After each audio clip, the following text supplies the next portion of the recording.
So, hello dear students. Today we are going to start the bonding in coordination complexes. So, उसमें जो पहली theory आएगी bonding में that is a Werner's coordination theory. Werner ने सबसे पहले bonding को एक्सप्लेन किया था इन द कोऑर्डिनेशन कॉम्प्लेक्सेस. तो वो जो उसने theory the that is Werner's coordination theory. Werner ने बेसिकली जो है दो वैलेंसीज के बारे में डिस्कस किया. Has discuss two types of valencies. किसकी? मेटल्स की दो टाइप्स की वैलेंसीज के बारे में बताया. One is primary valency and another one is secondary valency. ठीक है, दो वैलेंसीज बताया, प्राइमरी वैलेंसी और सेकेंडरी वैलेंसी.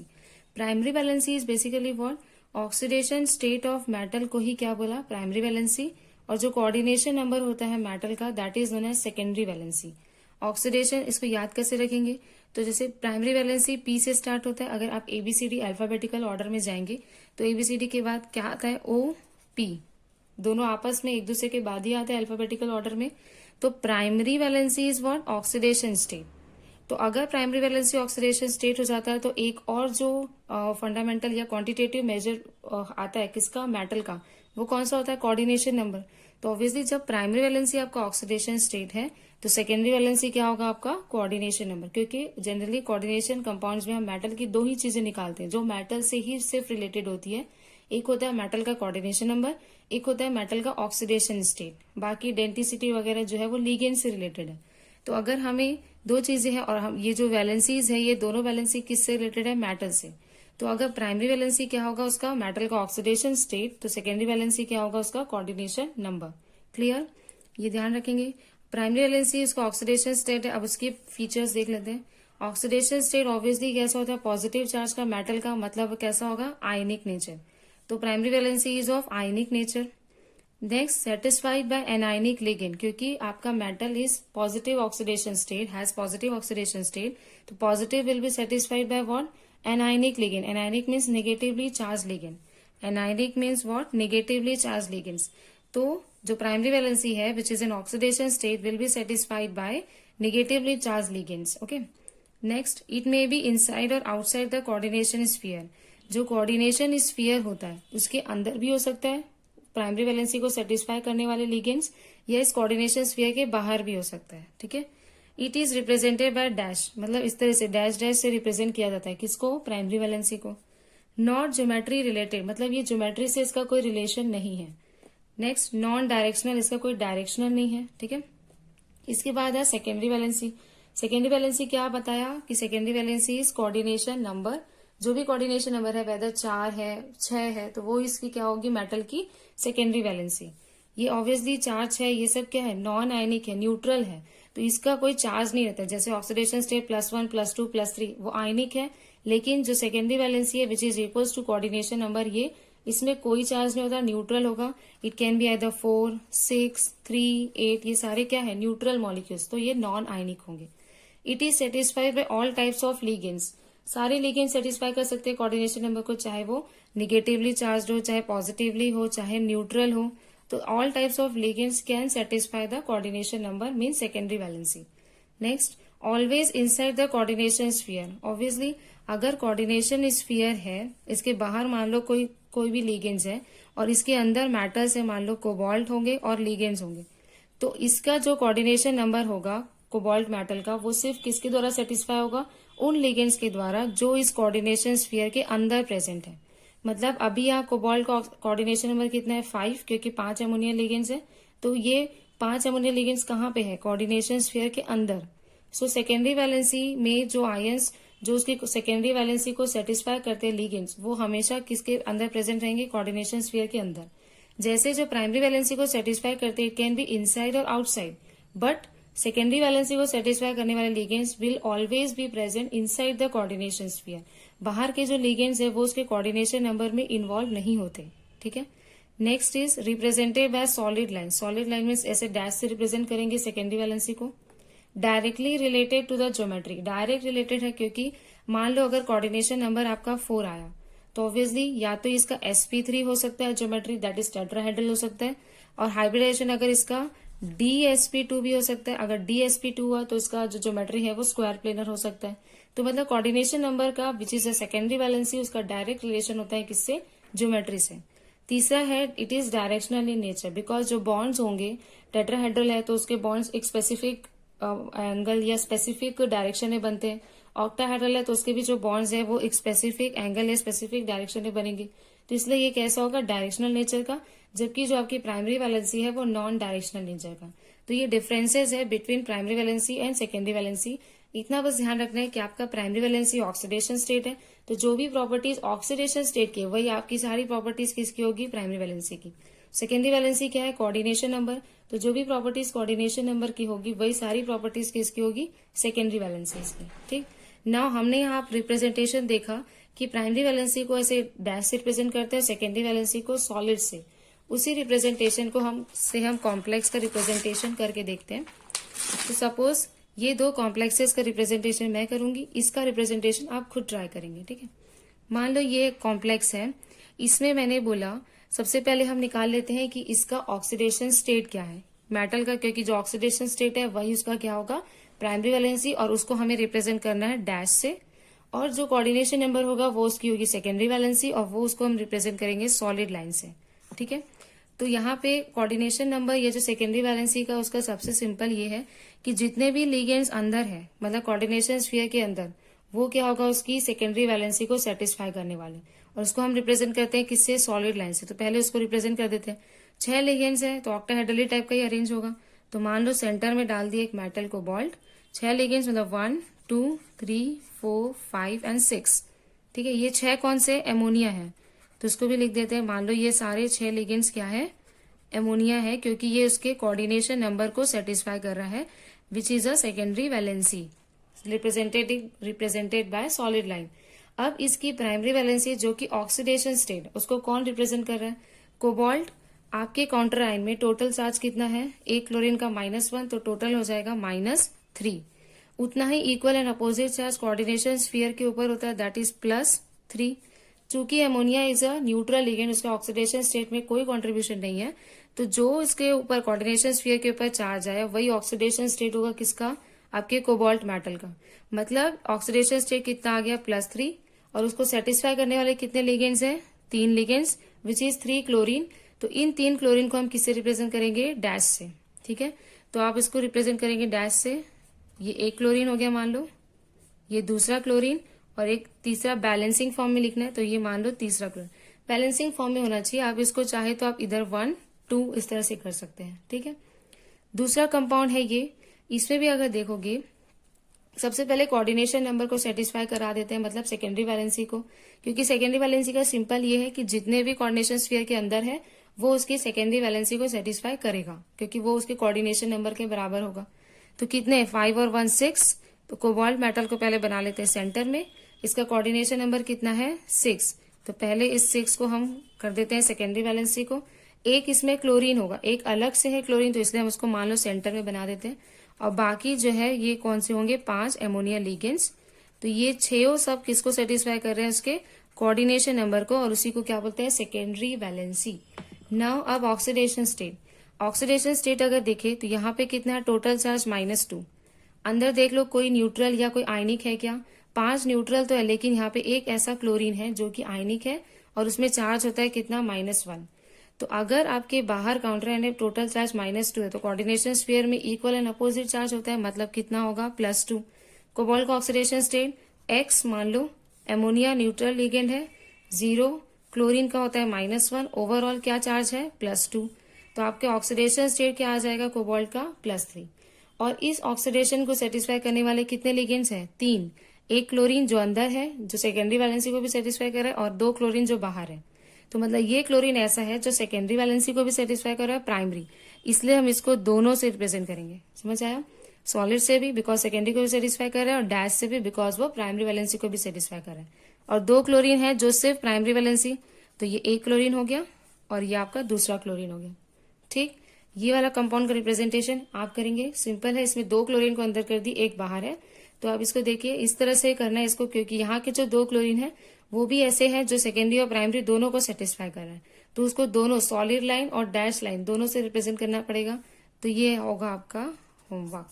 ठीक है, नेक्स्ट आते हैं जो बहुत इंपॉर्टेंट है, which is N applications of Werner's coordination theory. सबसे पहला इसका एप्लीकेशन है prediction of molar conductivity. Means हम इस थ्योरी से प्रेडिक्ट कर सकते हैं कि हमारे पास अगर कोई कॉम्प्लेक्स दिया है तो किसकी मोलर कंडक्टिविटी ज्यादा है, किसकी कम है या किसकी कितनी है, ऐसा। तो कैसे प्रेडिक्ट करेंगे? सिंस वी नो दैट कि इनसाइड द कोऑर्डिनेशन स्फीयर जितने भी आयंस हैं they never dissociates when it is dissolved in an aqueous solution, वो डिसोसिएट नहीं होंगे। तो ये हमेशा किस फॉर्म में डिसोसिएट होता है? कोऑर्डिनेशन स्फीयर पूरा एक आयन बन के डिसोसिएट होगा, चाहे इसमें चार्ज +1 +2 +3 -1 -2 -3 हो सकते हैं, और जो काउंटर आयंस है वो अलग अलग अपने फॉर्म में डिसोसिएट होंगे।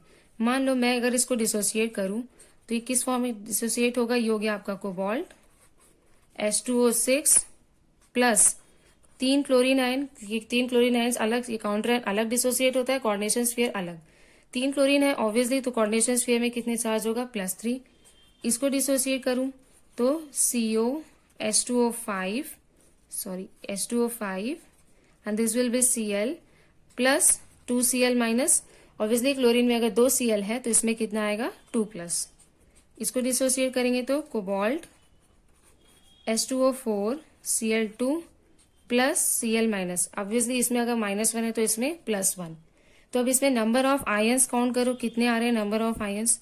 तो देखो ये 3 क्लोरीन आयंस और ये 1 आयंस, मतलब इसके सामने कुछ नहीं, मतलब 1 मोल है ना, तो कितना है आयन? भले चार्ज ज्यादा हो लेकिन नंबर ऑफ आयंस कैलकुलेट करना है। तो ये 3 + 1 तो ये हो जाएगा, इसमें बन रहा है 4 आयंस, 2 + 1 इसमें बन रहा है 3 आयंस, 1 + 1 इसमें बन रहा है 2 आयंस। एंड सिंस जो मोलर कंडक्टिविटी है, since molar conductivity is directly proportional to what? Number of ions के, क्योंकि ऑब्वियसली इलेक्ट्रोलाइटिक सॉल्यूशन कंडक्ट करता है electricity, why? Because of the ions present in them. अगर नंबर ऑफ आयंस इंक्रीज तो उसकी conductivity भी increase, number of ions decrease तो उसकी कंडक्टिविटी भी डिक्रीज। तो अगर नंबर ऑफ आयंस बढ़ रहे हैं तो कंडक्टिविटी भी क्या होगी? इंक्रीज होगी। सपोज ये है आपका solution complex number 1, this is complex number 2, this is complex number 3। अगर ऑर्डर में अरेंज करना है on the basis of molar conductivity, तो जिसका सबसे ज्यादा आयंस उसकी सबसे ज्यादा कंडक्टिविटी होगी। तो सबसे ज्यादा कंडक्टिविटी किसकी होगी? फर्स्ट, देन सेकेंड, और चूंकि थर्ड में सबसे कम नंबर ऑफ आयंस बन रहे हैं तो सबसे कम कंडक्टिविटी किसकी होगी? थर्ड वाले की। ठीक, ये ऑर्डर अरेंजमेंट कहीं कहीं पूछता है क्वेश्चन। ओके, नेक्स्ट है प्रेसिपिटेशन, वेरी इंपॉर्टेंट क्योंकि इसके भी क्वेश्चन आते हैं। Precipitation means what? कि अगर मान लो हमने कोई कॉम्प्लेक्स लिया, उसको सिल्वर नाइट्रेट के साथ रिएक्शन कराया। Silver nitrate is what? A complex है जो जिसमें सिल्वर आपके क्लोरीन के साथ रिएक्शन करके सिल्वर क्लोराइड बनाता है, और silver chloride is a white coloured precipitate. ठीक है, तो ये प्रेसिपिटेट का फॉर्मेशन करेगा, प्लस जो भी सब्स्टिट्यूशन है, अगर क्लोरीन को इसने ले लिया तो इसका नाइट्रेट जो है इसके पास चला जाएगा। सिंपल। अब यहाँ पे क्वेश्चन क्या आता है कि जो मोल्स है, सिल्वर क्लोराइड जो प्रेसिपिटेट बनेगा वो कितना मोल बना, या आपको ये मोल दे देगा और बोलेगा कॉम्प्लेक्स का स्ट्रक्चर क्या है। तो ये किस पे डिपेंड करेगा? आपके क्लोरीन जो बाहर प्रेजेंट है। ठीक, जैसे अंदर का कॉम्प्लेक्स जो भी कोऑर्डिनेशन स्फीयर के अंदर है वो कभी भी डिसोसिएट नहीं होगा, तो ये सिल्वर क्लोराइड इस क्लोरीन को यूज कर पाएगा क्या? नहीं, because it will not dissociate. तो कौन सी क्लोरीन को यूज करेगा? सिर्फ जो बाहर प्रेजेंट है वही। तो अगर मान लो मैं इस कॉम्प्लेक्स का रिएक्शन सिल्वर नाइट्रेट के साथ कराती हूँ तो कितने मोल्स बनेंगे सिल्वर क्लोराइड के? 2 ही मोल्स बनेंगे। क्यों? क्योंकि 2 ही क्लोरीन जो है वो बाहर है, अंदर का क्लोरीन उसको ये यूज नहीं कर सकता। ठीक है, तो डिपेंड्स कि अगर मान लो मैंने ये वाला कॉम्प्लेक्स लिया, कोबाल्ट NH3 वाटर, 3 क्लोरीन को बाहर कर दिया। ठीक है, अब इसको रिएक्शन करा रही हूं मैं सिल्वर नाइट्रेट के साथ, तो कितना मोल्स ऑफ सिल्वर क्लोराइड बनेगा? 3 moles of silver chloride. Why? Because 3 chlorine ligands या 3 क्लोराइड लिगेंड्स जो है वो कोऑर्डिनेशन स्फीयर के बाहर प्रेजेंट है। तो जितने कोऑर्डिनेशन स्फीयर के बाहर प्रेजेंट होंगे उतना ही नंबर ऑफ मोल्स बनेगा किसका? सिल्वर क्लोराइड प्रेसिपिटेट का। समझ पाए? तो अगर मान लो हमारे पास ये दे दिया है कि इतने मोल्स ऑफ प्रेसिपिटेट बन रहा है, तो आपको कॉम्प्लेक्स का स्ट्रक्चर निकालना है। तो ऑब्वियसली अगर 3 मोल्स बन रहे हैं HCl का मतलब क्या? कि आपके कॉम्प्लेक्स में 3 क्लोराइड लिगेंड्स हैं जो कोऑर्डिनेशन स्फीयर के बाहर प्रेजेंट है, in the form of counter ion के फॉर्म में प्रेजेंट है। समझ आया? तो कितना मोल्स बनेगा? जितने क्लोरीन लिगेंड्स बाहर होंगे। जैसे यहाँ 2 लिगेंड बाहर है क्लोरीन के, तो 2 आपके सिल्वर क्लोराइड का प्रेसिपिटेट बनेगा। 3 क्लोराइड आयंस बाहर है तो 3 मोल्स बनेगा सिल्वर क्लोराइड का। अगर एक भी मोल बाहर नहीं है, सारे लिगेंड्स अंदर है, तो ऑब्वियसली उसमें कोई प्रेसिपिटेट का फॉर्मेशन नहीं होगा, बिकॉज एक भी क्लोराइड आयंस कोऑर्डिनेशन स्फीयर के बाहर नहीं है। समझ पाए ये कॉन्सेप्ट? क्योंकि यही कॉन्सेप्ट से न्यूमेरिकल हो पाएगा। फॉर एग्जाम्पल ये न्यूमेरिकल हम करके देखते हैं। इसमें क्या बोला है, on treatment of 10 ml of 1 molarity solution of the complex this. ये आपका कॉम्प्लेक्स दिया है, इसमें नहीं बताया है कि कितने क्लोरीन अंदर बाहर, वाटर मॉलिक्यूल्स कितने अंदर है बाहर है, वो हमें डिटरमाइन करना है, ठीक है। With access of silver nitrate, मतलब इसका इसके साथ रिएक्शन हुआ है और 4.305 ग्राम बना है किसका, सिल्वर क्लोराइड का, was obtain. What is the structural formula of complex, मतलब हमें इसका स्ट्रक्चर निकालना है कि लिगेंड्स किस तरीके से अरेंज है। तो सबसे पहले काम, आप एक बेसिक रिएक्शन बना लो कि आपका कॉम्प्लेक्स है, उसको आप रिएक्शन करा रहे हैं किसके साथ, सिल्वर नाइट्रेट के साथ, और आपको मिलेगा सिल्वर क्लोराइड प्लस जो भी सब्स्टिट्यूटेड प्रोडक्ट है वो, जिसका हमें काम नहीं है अभी। हमें मेन काम किससे, सिल्वर क्लोराइड से और कॉम्प्लेक्स से, क्योंकि ये इसका मोल बताएगा कि कितने क्लोरीन आयंस आपके बाहर है, और जितने क्लोरीन बाहर है बाकी सारे बचे हुए लिगेंड्स क्या होंगे, अंदर, ठीक है। नाउ यहाँ पे हम सबसे पहले क्या फाइंड आउट करेंगे, दो चीजें, एक दो कि कितना मोल्स बना आपका सिल्वर क्लोराइड का, दूसरा कितना मोल आपका कॉम्प्लेक्स का प्रेजेंट है, समझ रहे हो। इसका नंबर ऑफ मोल्स निकालो, कॉम्प्लेक्स का नंबर ऑफ मोल्स निकालो, देन कंपेरेटिव जो करते हैं मोल ट्रीटमेंट या वो, उसके थ्रू हम फाइंड आउट करेंगे कि आपके कॉम्प्लेक्स का स्ट्रक्चर क्या है। तो सबसे पहले हम निकाल लेते हैं number of moles of AgCl, ठीक है। तो number of moles of AgCl, obviously number of moles का फॉर्मूला एक होता है given weight upon molecular weight, ठीक है। गिवन वेट, सिल्वर का गिवन वेट कितना है, 4.305 ग्राम। नाउ सिल्वर का मॉलिक्यूलर वेट कितना होगा, silver is 108, chlorine is what, 35.5, it will be 5, 8 plus 5 13, 3 और 1 4 1, तो आ गया 143.5 which is the molecular weight of silver chloride. इसको आप डिवाइड करेंगे तो इसका आंसर आएगा 0.03, करके देखिएगा 0.03 आया। ये क्या आया, नंबर ऑफ मोल्स आया किसका, सिल्वर क्लोराइड का, नंबर ऑफ मोल्स किसका आया, सिल्वर क्लोराइड। अब हम क्या करते हैं, कॉम्प्लेक्स का नंबर ऑफ मोल निकालते हैं कि कॉम्प्लेक्स कितना इसमें प्रेजेंट है, ठीक है। तो कॉम्प्लेक्स के लिए देखो दिया है कि 10 ml है 1 मोलैरिटी का, ठीक है। मोलैरिटी का फॉर्मूला क्या होता है, number of moles of solute upon volume of solution in litre. यहाँ हमको लीटर में ना देके ml में दिया है, तो हम यहाँ जो मोल्स निकालेंगे वो मोल्स में ना आके किस में आएगा, मिली मोल्स में आएगा। ये ध्यान रखना, क्योंकि हम वॉल्यूम जो है लीटर में ना यूज करके किस में यूज कर रहे हैं, ml में, मतलब विच इज मिली लीटर। तो जो नंबर ऑफ मोल्स हम इस फॉर्मूला में कैलकुलेट करके निकालेंगे कॉम्प्लेक्स का, वो किस में आएगा, मिली मोल्स में। तो मान लो मोलैरिटी दिया है 1, number of moles upon volume दिया है 10 which is in milli litre, तो यह नंबर ऑफ मिली मोल्स, ठीक है, कितना आएगा, 10 into 1 हो जाएगा विच इज 10। तो ये क्या है, मिली मोल्स है। तो हमें जो सिल्वर क्लोराइड मिला है वो मोल्स में है, ये मिली मोल्स में, तो हम इसको भी किस में कन्वर्ट कर देते हैं, मोल्स में। तो 1 millimole is what, 10 to the power -3, तो नंबर ऑफ मोल्स यहाँ आ जाएगा 10 into 10 to the power -3, तो it will be 10 to the power -2 moles. ये किसका मोल आया, कॉम्प्लेक्स का। इसको हम लिखेंगे 0.01 मोल ऑफ कॉम्प्लेक्स। आया समझ। यहाँ पे मिली मोल्स क्यों लिया, बिकॉज हमने जो वॉल्यूम यूज किया है वो लीटर में यूज किया। चाहे तो आप इसको यहाँ लीटर में पहले ही चेंज कर दो, तो जो नंबर ऑफ मोल्स आएगा वो नंबर ऑफ मोल्स ही रहेगा रादर देन मिली मोल्स, ठीक है, कंफ्यूज नहीं होना है। अब यहाँ पे हमारा कॉम्प्लेक्स का आ गया 0.01 और आपका प्रेसिपिटेट कितना मिल रहा है, 0.03। मतलब क्या कि 0.01 मोल जो है कॉम्प्लेक्स का, वो 0.03 मोल्स दे रहा है किसका, सिल्वर क्लोराइड का, ठीक है। तो एक मोल कॉम्प्लेक्स कितना मोल देगा सिल्वर क्लोराइड का, तो 0.03 अपॉन 0.01 इंटू 1, तो इसको कैंसिल आउट करेंगे तो कितना दे रहा है, 3। मतलब क्या कि आपके एक मोल कॉम्प्लेक्स से कितना मोल बन रहा है AgCl का, 3 मोल बन रहा है, 3 मोल AgCl बन रहा है। इट मीन्स व्हाट, कि अगर 3 मोल AgCl तभी बनेगा जब आपके 3 क्लोराइड आयंस कोऑर्डिनेशन स्फीयर के बाहर हो। तो इसका स्ट्रक्चर कैसे होगा, इसका स्ट्रक्चर होगा आपका क्रोमियम H2O6 और ये जो तीनों क्लोरीन लिगेंड्स है वो क्या होंगे आपके स्ट्रक्चर के बाहर। तो ये है आपका कॉम्प्लेक्स का स्ट्रक्चर। समझ पाए क्या। अगर ऐसा कॉम्प्लेक्स क्वेश्चंस आता है तो हमेशा क्या करो, कॉम्प्लेक्स का पहले मोल्स निकाल लो, प्रेसिपिटेट का मोल्स निकाल लो, कंपेयर करो कि जब इतना ने इतना मोल्स दिया सिल्वर क्लोराइड का तो एक कितना देगा, तो 3 दे रहा है। तो 3 कब देगा, जब आप उसके 3 क्लोराइड आयंस कोऑर्डिनेशन स्फीयर के बाहर हो, क्योंकि यही उसको एज अ आयनिक फॉर्म में मिलेगा। अंदर के लिगेंड्स तो मिलते नहीं है बिकॉज ये डिसोसिएट नहीं होगा, ठीक है। तो इसलिए ये वाला कॉम्प्लेक्स ही आपको क्या प्रोवाइड करेगा, 3 मोल्स प्रोवाइड करेगा, किसका, AgCl का। Hence proved. समझ आया। तो ये इसका कॉम्प्लेक्स का स्ट्रक्चर होगा। नेक्स्ट है इसका एक इंपॉर्टेंट एप्लीकेशन और cryoscopic measurement. Cryoscopic means what, depression in freezing point. Freezing point, एक डिप्रेशन इन फ्रीजिंग पॉइंट क्या है, एक कॉलिगेटिव प्रॉपर्टी है, ठीक है, जो किस पे डिपेंड करती है, नंबर ऑफ सॉल्यूट मॉलिक्यूल्स पे। और चूंकि हमारा सॉल्यूट आयंस इलेक्ट्रोलाइट हो सकता है, तो इसलिए यहाँ पे proportional to number of ions, मतलब जितने ज्यादा नंबर ऑफ आयंस या जितना ज्यादा नंबर ऑफ सॉल्यूट मॉलिक्यूल्स होगा उतना ज्यादा डिप्रेशन आएगा किसमें, फ्रीजिंग पॉइंट में। और ये डिप्रेशन इन फ्रीजिंग पॉइंट का फॉर्मूला है which is equal to KF into M। KF is what, molar depression coefficient, M is what, molality.